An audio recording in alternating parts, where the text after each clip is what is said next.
হয়ে গেছে বন্ধুরা। আমার মটরশুঁটির চপ হয়ে গেছে বন্ধুরা, সম্পূর্ণ নিরামিষ দিনে ডাল ভাতের সাথে কিংবা সন্ধে মুড়ি চায়ের সাথে খুবই ভালো লাগবে। এইভাবে করে দেখবেন, খুবই সুন্দর। অনেক রকম চপ খেয়েছেন, কিন্তু মটরশুঁটির চপ এভাবে করে খাবেন, খুবই ভালো লাগে। আপনাদের কাছে অনুরোধ, এই চ্যানেলে যারা নতুন অবশ্যই একটা সাবস্ক্রাইব করে দেবেন, কমেন্ট করে জানাবেন কেমন হয়েছে, লাইক করবেন, শেয়ার করবেন। প্রথম থেকে শেষ পর্যন্ত ভিডিওটা কিভাবে করেছি দেখতে থাকি, চলুন যাই। হ্যালো বন্ধুরা, জিবি ভ্যারাইটি থেকে আপনাদের স্বাগত। আজ আমি একটা মটরশুঁটির একটা রেসিপি করব। এখানে মটরশুঁটিগুলো আমার সেদ্ধ হয়ে গেছে, দেখুন। একটু ঠান্ডা হলে আমি মিক্সিতে পেস্ট করে নেব। হ্যালো বন্ধুরা, জিবি ভ্যারাইটি থেকে আপনাদের স্বাগত। আজ আমি মটরশুঁটির একটা রেসিপি করব। মটরশুঁটিগুলো প্রথমে আমি সেদ্ধ করে নিয়ে আমি ঠান্ডা করে মিক্সিতে পেস্ট করে নেব। মটরশুঁটিগুলোকে সেদ্ধ করে নিয়ে মিক্সার জারে আমি একটু পেস্ট করে নেব। পেস্ট হয়ে গেছে,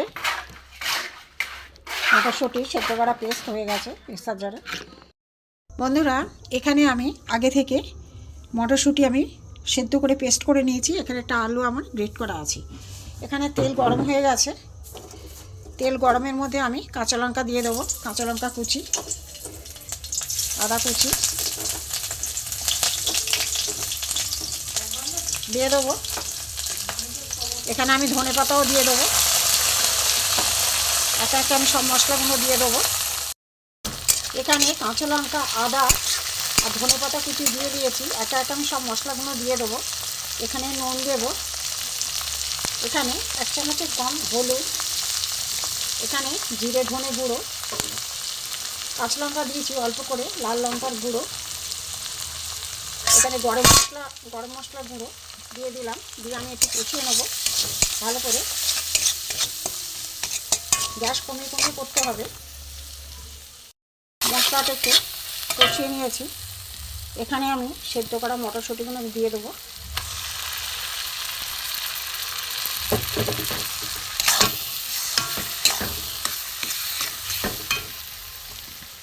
এখানে আলু সেদ্ধ গ্রেট করা আছে, দিয়ে দেবো। দিয়ে একটু এখন কষিয়ে নেবো। আলু গ্রেট করা আর মটরশুঁটি সেদ্ধ মশলা দিয়ে একেবারে শুকনো করে কষে নেব।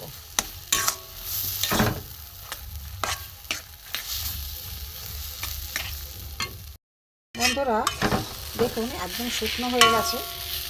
এবার একটু ঠান্ডা হলে আপনাদের দেখাচ্ছি।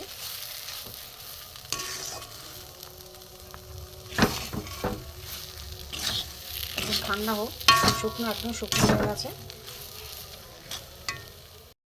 বন্ধুরা, এখানে কিছুটা বেসন নিয়েছি।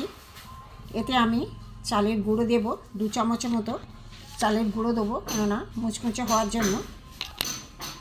এখানে বেসন নিয়েছি, চালের গুঁড়ো নিয়েছি। এতে আমি নেব নুন, লঙ্কার গুঁড়ো অল্প করে দেব, জিরে ধনে গুঁড়ো, এখানে হলুদ। শুকনো উপকরণগুলো একটু ভালো করে মেখে নেব। অল্প অল্প করে জল দেবো, একটু শক্ত একটা ঘন ব্যাটার তৈরি করব। বেসনটা এইভাবে ঘনত্ব হবে বন্ধুরা। ব্যাটারটা একটু ভালো করে ফেটিয়ে নেব, না ফেটালে ফুলবে না জিনিসটা। ঘনত্বটা এরকম হবে। এখানে মটরশুঁটির পুরটা আমার ঠান্ডা হয়ে গেছে বন্ধুরা। এখানে আমি হাতে একটুখানি তেল মাখিয়ে নিয়ে আমি ছোটো ছোটো আমি একদম ঠান্ডা হয়ে গেছে, একটা করে চপের আকার করে নেব।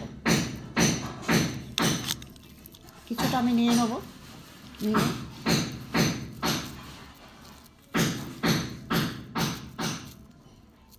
ঘরে কাজ হচ্ছে, যার জন্য আওয়াজ হচ্ছে। এইভাবে করে নিয়েছি, এইভাবে সব কটা করে নেব। এভাবে আমি সব কটা করে নিয়েছি, এইভাবে গোল গোল করে চ্যাপটা করে। তারপরে দেখতে থাকুন। এখানে মটরশুঁটির পুর আমি মশলা দিয়ে কষিয়ে ঠান্ডা হয়ে গেছে। এবার আমি গোল গোল করে নেব। বন্ধুরা, মটরশুঁটির সেদ্ধ করে পুর করে এইভাবে আমি চপের আকার করে নিয়েছি মটরশুঁটির চপ। এখানে বেসন আমি অনেকক্ষণ মেখে রেখে দিয়েছি, অল্প একটু 1 চিমটে মতো খাবার সোডা দিয়ে দিলাম। বেসনটা একটু অনেকক্ষণ ফেটিয়ে নিয়েছি, তো খাবার সোডাটা দিলাম, একটু ভালো করে ফেটিয়ে নেব। এখানে আমার তেলও গরম হয়ে গেছে। এখানে আমি একটা করে নিয়ে আমি বেসনে চুবিয়ে মটরশুঁটির চপ বন্ধুরা এবার আমি ছেড়ে দেবো, উল্টে পাল্টে ভেজে নেব।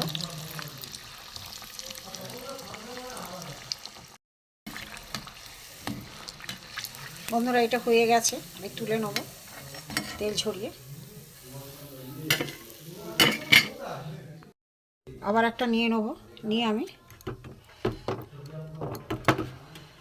চপের মতো আমি ভেজে নেব মটরশুঁটির চপ।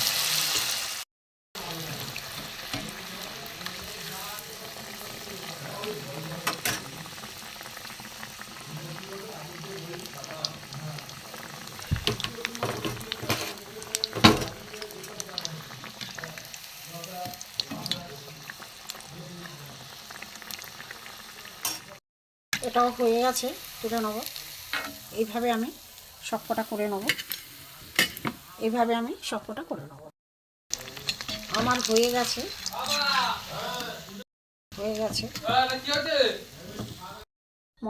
মটরশুঁটির চপ আমার হয়ে গেছে।